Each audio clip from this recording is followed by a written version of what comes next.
Hello everyone, how are you doing? This is MD Tech here with another quick tutorial.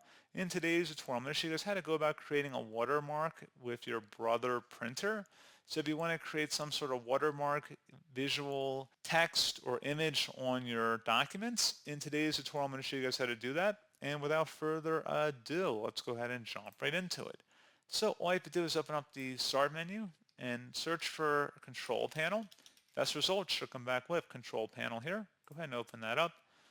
Up at the top right where it says View By, click on the drop down here, select Category, and then you want to select where it says Hardware and Sound. Go ahead and left click on that. Underneath Devices and Printers, select Advanced Printer Setup. And then you want to select your Brother printer from this list, and then select where it says Printing Preferences.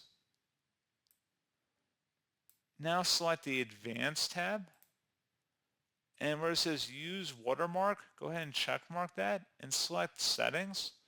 At this point, you can go ahead and select one of the default ones, or you can add your own custom text in here, and you could type in anything.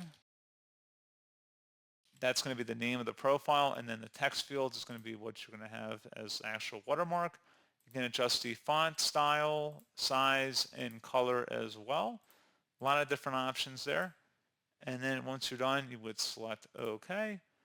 And you can see it should appear up here. So again, pretty straightforward process on that. And that should hopefully be about it. So as always, thank you guys for watching this brief tutorial. I do hope I was able to help you out. And I do look forward to catching you all in the next tutorial. Goodbye.